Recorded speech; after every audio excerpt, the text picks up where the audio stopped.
90 Day Fiancé constantly brings in a high audience and has sparked multiple spin-off shows. How much do the seasoned stars of the show earn? 90 Day Fiancé has been a highly popular franchise on TLC. The original show spawned 3 other iterations: 90 Day Fiancé, What Now?, 90 Day Fiancé, Before the 90 Days and 90 Day Fiancé, Happily Ever After. With all the money the franchise pulls in, some portion must be going to the characters who make the show so popular and entertaining. Financial issues have always been one of the many struggles couples on the show endure. Most Americans who appear on the show fall somewhere in the middle-class range, depending on what state they're from. This doesn't leave a lot of wiggle room for traveling to a foreign country or staying in a foreign country for an extended period of time, especially when you plan on staying in a luxurious resort with your partner. Not to mention the financial assistance non-American partners, or their families, may request. For example, in 90 Day Fiancé, before the 90 Days Season 4, Big Ed bought clothing for his then-girlfriend Rose when he arrived in the Philippines. Rose's sister also requested Big Ed lend her money to keep her store afloat. To pay the costs, some drain their 401ks or use their life savings, all in the name of love. It would only make sense for participants to receive some form of financial compensation from the show for the time they spend being watched and filmed for the viewing pleasure of others. Matt Sharp, creator of the 90 Day Fiancé franchise, revealed some of the financial secrets of the franchise in an interview with Kate Casey on her Reality Life podcast. Sharp explained how the couples are paid appearance fees but compensation is only given to the United States citizen. Because the non-American partner doesn't have U.S. citizenship or a green card, it would be illegal to pay them. Sharp didn't go into how the U.S. citizen in the relationships chooses to divide their funds, so it can be assumed it's up to the American partner's discretion. It can be assumed that if their relationship is successful, they give some to their partner. If it's unsuccessful, they may keep most of it for themselves. As for the exact amount, Nikki Cooper, who appeared on Season 5 of 90 Day Fiancé with her now husband Chris Tieneman, revealed cast members make $1,000 per episode and $2,500 for the tell-all, with 10 to 13 typical episodes in a season. Not including the tell-all, this adds up to around $13,000 per season. With 2 tell-all specials, participants can earn up to $18,000 a season. For spin-off shows, compensation ranges from $500 to $1,000 and slightly exceeds $1,000 for 90 Day Fiancé, Happily Ever After. While $18,000 certainly isn't chump change, it pales in comparison to the paychecks participants on other popular network reality shows receive. Characters on MTV's Teen Mom earn around $300,000 a season.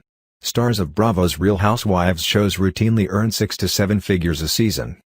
These discrepancies are quite strange considering 90 Day Fiancé routinely brings in more viewers than Teen Mom. For the Americans who choose to financially assist their foreign partners in some way, the support could be considered some form of payment. For example, in Season 1 of 90 Day Fiancé, before the 90 days, whenever Sean went to see his girlfriend, Abby, in Haiti, he brought Abby clothes to resell on her online business. Sean ended up spending hundreds of dollars on new clothes for Abby to sell. With the financial compensation Sean received from the show that Abby didn't, this puts the expenditure more into perspective. Although, Sean did fly to Haiti twice, which must have cost a pretty penny on top of the multiple bags of resellable clothing he gave to Abby. While the appearance fees may not be an exorbitant amount by U.S. standards, it's important to consider the conversion rates and cost of living in other countries. Most foreign partners who appear on the show are from the Philippines. 1 Philippine peso equates to $50 and some change. The $1,000 fee they theoretically would earn equates to around 50,000 pesos.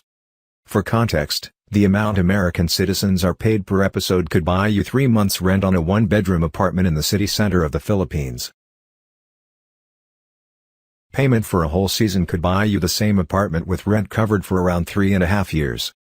While it may equate to a lot in other countries, the level of compensation couples make for appearing on 90 Day Fiancé falls just above the amount a full-time minimum wage worker in the U.S. would make. The federal minimum wage in the U.S. rests at $7.25 an hour. This equates to about $15,000 a year. So, for most Americans, Starring in 90 Day Fiancé would be equivalent to taking on an extra minimum wage job with some change. Although, this money probably runs out quickly after the wedding and honeymoon expenses most couples pay out of pocket.